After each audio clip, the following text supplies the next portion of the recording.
आपण इथे fluid mechanics मधला बर्नौलीज जो थेरम आहे, बर्नौलीज इक्वेशन जे आहे त्याच्यावरचा हा प्रॉब्लेम आपण बघत आहोत. बर्नौलीज इक्वेशन इथं दिलेले आहे.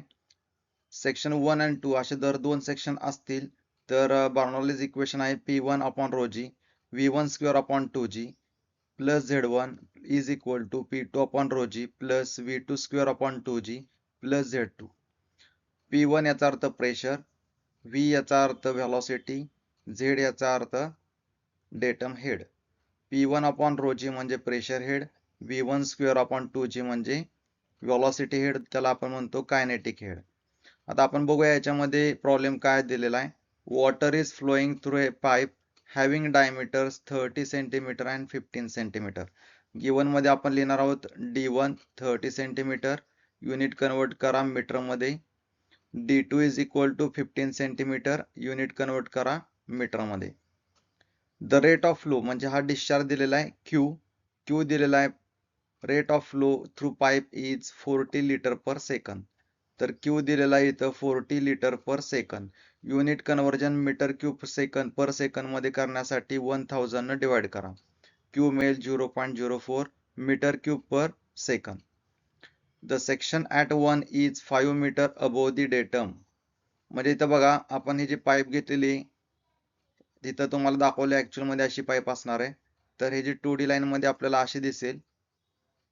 याच्यामध्ये हा जो सेक्शन आहे हा 1 आहे, हा जो सेक्शन आहे हा 2 आहे. ऍक्च्युअल मध्ये हा दिसेल तुम्हाला हा 1 आणि हा 2. तर हा जो 1 सेक्शन आहे, तर सॉरी हा जो म्हटलेला आहे section 1 is 5 metre above the datum, म्हणजे Z1 ची व्हॅल्यू दिलेली 5 metre and section 2 is 2 metre above the datum. Section 2 जो आहे तर तो 2 मीटर अबोव द डेटम असा दिलेला आहे.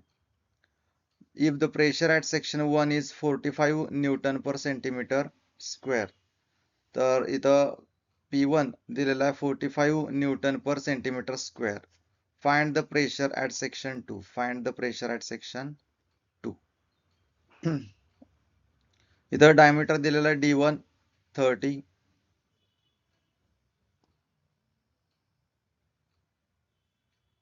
आणि D2 हा दिलेला आहे 15. आपल्याला ह्याच्यावरनं फाइंड आउट करायचं आहे प्रेशर ॲट सेक्शन 2.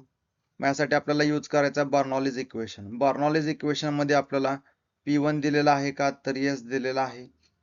डेन्सिटी दिलेली आहे का, तर दिलेली डेन्सिटी 1000 kg पर मीटर क्यूब. कशी दिली, तर इथं लिक्विड वॉटर असं म्हटलेलं आहे, म्हणजे वॉटरची डेन्सिटी असते 1000 kg पर मीटर क्यूब.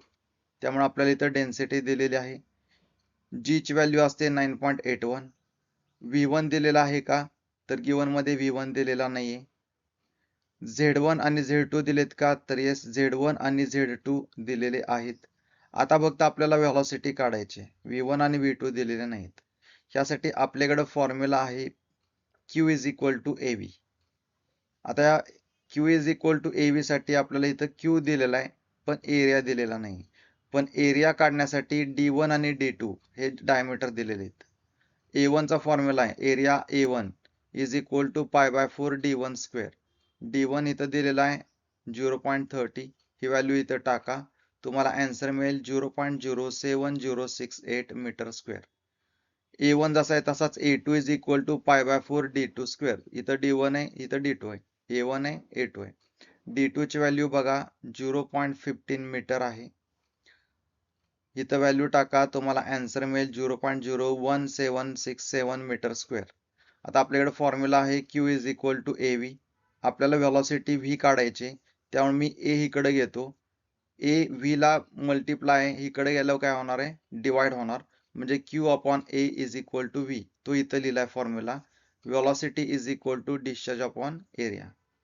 आता इथं V1 असेल तर इथं येईल A1, इथं V2 असेल तर इथं येईल A2.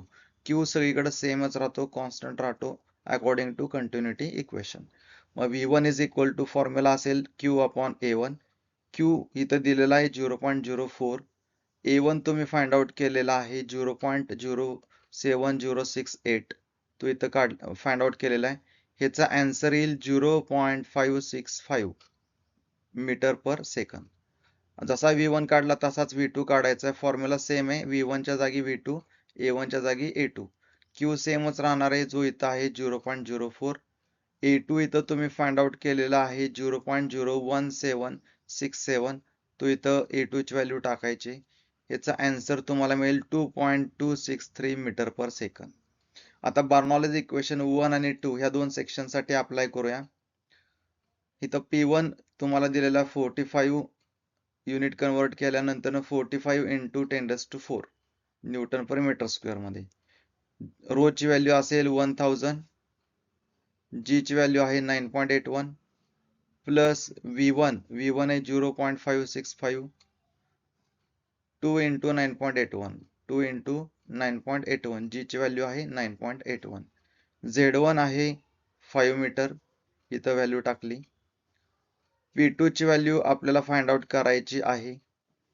Divided by row g म्हणजे जी 1000 इंटू 9.81 आहे तीच येणार आहे इथं value, plus V2 square. V2 आहे 2.263 प्लस 2.263 भागिले 2G 2 इंटू 9.81. Z2 आहे 2 मीटर. आता या सगळ्या व्हॅल्यूज टाकल्यानंतर तुम्हाला हे सेपरेटली फाइंड आउट करायचंय. वन स्टेप मध्येही करू शकता, पण सेपरेटली करा. ह्याचा आन्सर येईल ह्याचं 45.87. तुम्हाला कॅल्क्युलेटरवर कसं टाईप करायचंय ते इथं सॅम्पल दिलेलं आहे.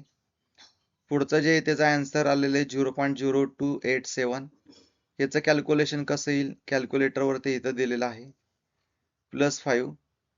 आता इथं 1000 इंटू 9.81 म्हणजे 9810.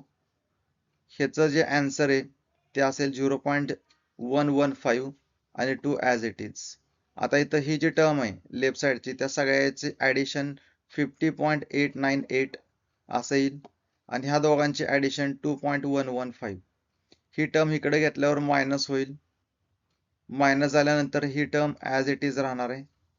ह्या दोघांचं सबस्ट्रॅक्शन केल्यावर आन्सर येईल 48.783 इज इक्वल टू, हे आन्सर आहे ते ॲज इट इज आहे लेफ्ट साईड राईट साईड.